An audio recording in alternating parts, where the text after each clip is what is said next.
throughout my entire public career, I have followed the personal philosophy that I am a free man and American, a public servant, and a member of my party. In that order, always and only. For 37 years in the service of our nation, first as a congressman, as a senator, and as vice president, and now as your president, I have put the unity of the people first. I have put it ahead of any divisive partisanship. And in these times, as in times before, it is true that a house divided against itself by the spirit of faction, of party, of region, of religion, of race, is a house that cannot stand. There is division in the American house now. There is divisiveness among us all tonight. And holding the trust that is mine as president of all the people, I cannot disregard the peril to the progress of the American people and the hope and the prospects of peace for all peoples. So I would ask all Americans, whatever their personal interests are concerned, to guard against divisiveness and all of its ugly consequences. 52 months and 10 days ago, in a moment of tragedy and trauma,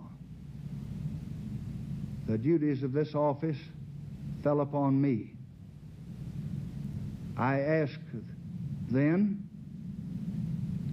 for your help and God's, that we might continue America on its course, binding up our wounds, healing our history, moving forward in new unity to clear the American agenda and to keep the American commitment for all of our people. United, we have kept that commitment. And united, we have enlarged that commitment. And through all time to come, I think America will be a stronger nation, a more just society, a land of greater opportunity and fulfillment because of what we have all done together in these years of unparalleled achievement. Our reward will come in the life of freedom and peace and hope that our children will enjoy through ages ahead. What we won when all of our people united just must not now be lost in suspicion and distrust and selfishness and politics among any of our people. And believing this as I do, I have concluded that I should not permit the presidency to become involved in the partisan divisions that are developing in this political year. With American sons in the field far away, with America's future under challenge right here at home, with our hopes and the world's hopes for peace and the balance every day, I do not believe that I should devote an hour or a day of my time to any personal partisan causes or to any duties other than the awesome duties of this office, the presidency of your country. Accordingly, I shall not seek and I will not accept the nomination of my party for another term as your president. But let men everywhere Know, however, that a strong and a confident and a vigilant America stands ready tonight to seek an honorable peace, and stands ready tonight to defend an honored cause, whatever the price, whatever the burden, whatever the sacrifice that duty may require.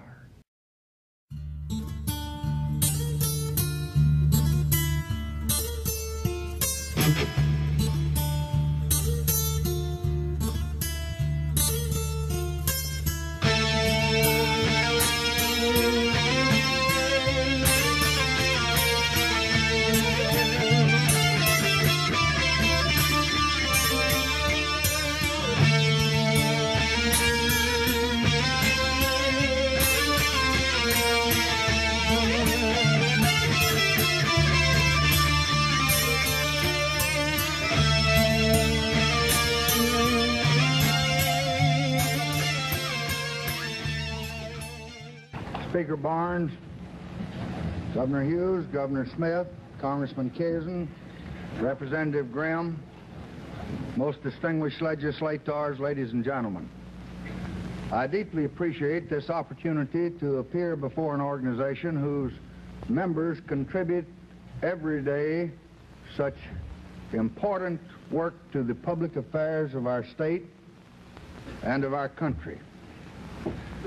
This evening, I came here to speak to you about Vietnam. I do not have to tell you that our people are profoundly concerned about that struggle. There are passionate convictions about the wisest course for our nation to follow. There are many sincere and patriotic Americans who harbor doubts about sustaining the commitment that 3 presidents and 500,000 of our young men have made. Doubt and debate are enlarged because the problems of Vietnam are quite complex.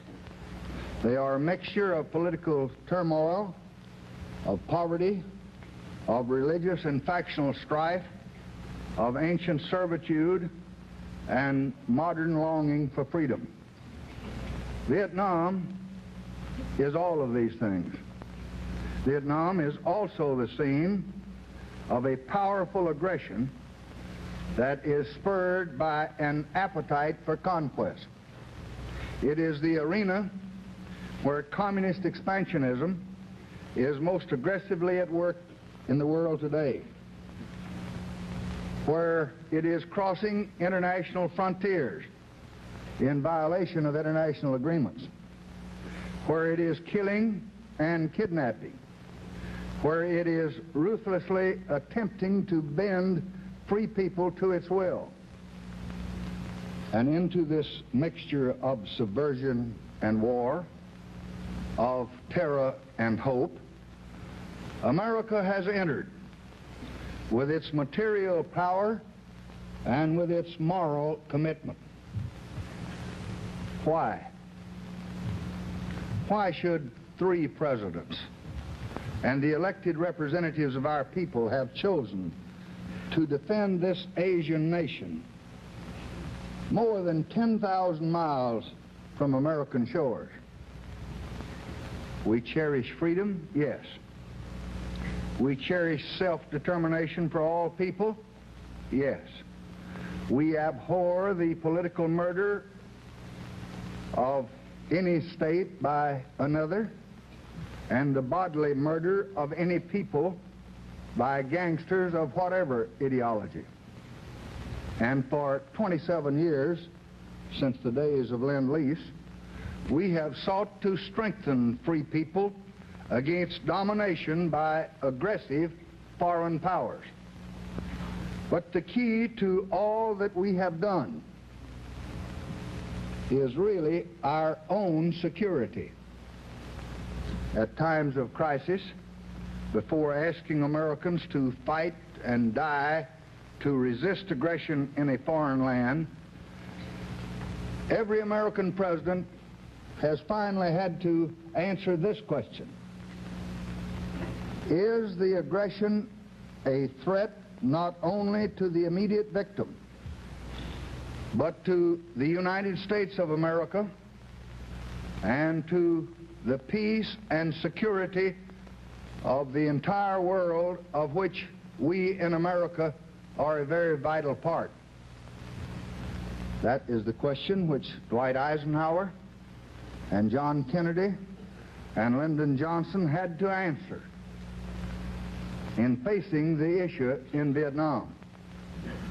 That is the question that the Senate of the United States answered by a vote of 82 to 1 when it ratified and approved the SEATO Treaty in 1955, to which the members of the United States Congress responded.